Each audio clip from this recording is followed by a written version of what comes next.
Hi అండి, అందరు ఎలా ఉన్నారు? బాగున్నారా? అంజలి అండ్ డాటర్ ఛానల్కి స్వాగతం అండి.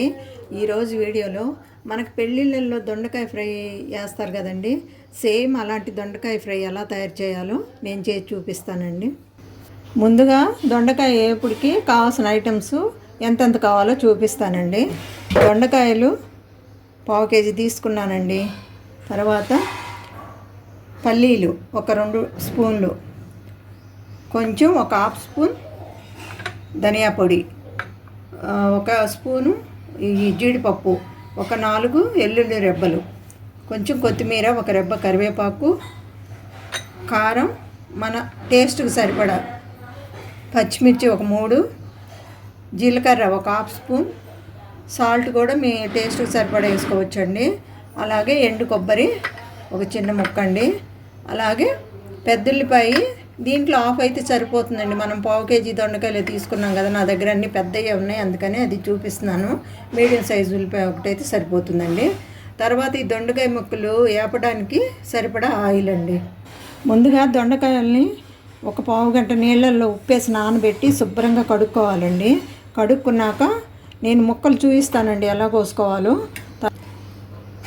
ఇదిగోండి దొండకాయలు శుభ్రంగా కడుక్కున్న తర్వాత, ఈ ఫ్రైకి దొండకాయలు పచ్చిగా ఉండాలండి, పచ్చిగా ఉంటేనే బాగుంటాయి. ఇది ఇలా 4 పక్షాలుగా ఇలా కోసుకోవాలి. అన్ని దొండకాయలు ఇలా కోసుకోవాలండి. కోసుకున్నాక చూపిస్తాను.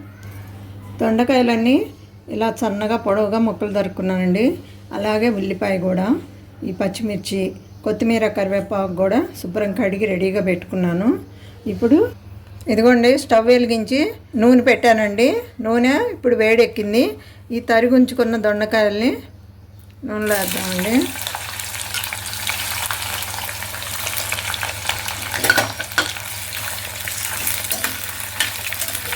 ఇలాగా ఒక 90% వేయించుకుందామండి దొండకాయ ముక్కల్ని. మరి పూర్తిగా డ్రై అయిన దాకా వేయించుకోకూడదు.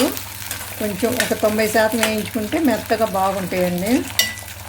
చూడండి దొండకాయలు వేగినాయి. ఇప్పుడు ఇవి తీద్దామండి. ఒక గిన్నెకి తీసుకుందాము. ఇప్పుడు ఈ తరిగి ఉంచుకున్న ఉల్లిపాయలు కూడా నూనెలో వేసి వేపుకోవాలండి.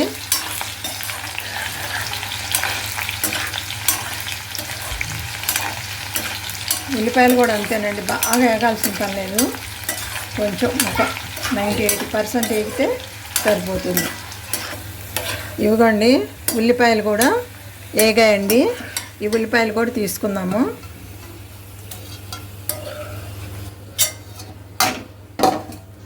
ఇప్పుడు ఈ పచ్చిమిర్చి కూడా కొంచెం మెత్తబడితే చాలండి. మనం తినేటప్పుడు మన పంటి కింద తగిలినప్పుడు చాలా బాగుంటుంది మెత్తగా ఉంటే. మరీ గట్టిగా వేపుకోకుండా కొంచెం మెత్తగా అయిన దాకా నుంచి తీసేయచ్చు. ఇవ్వండి పచ్చిమిర్చి కూడా వేగినాయి.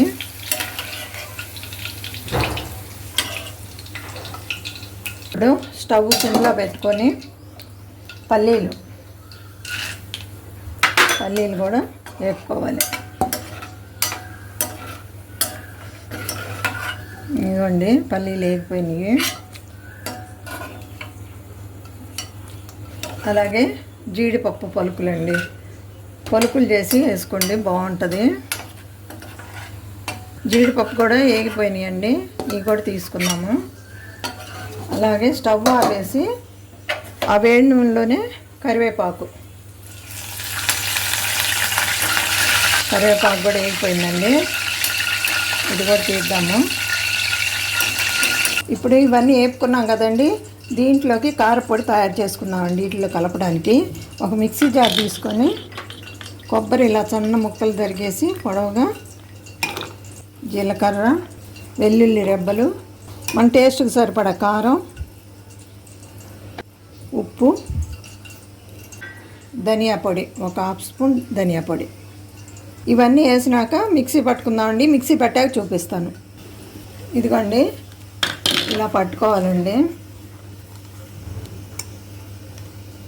ఇప్పుడు మనము వేపించుకున్న దొండకాయ, పచ్చిమిర్చి, ఉల్లిపాయ ముక్కల్లో ఈ పట్టిన మిశ్రమాన్ని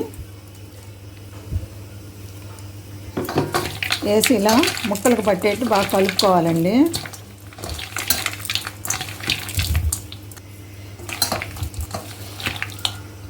చాలా బాగుంటుందండి. అప్పుడప్పుడు ఎప్పుడు ఎప్పుడులా కాకుండా అప్పుడప్పుడు ఇలా చేసుకుంటే కొంచెం తినడానికి ఇంట్రెస్ట్గా ఉంటుంది. పిల్లలు కూడా బాగా ఇష్టంగా తింటారండి.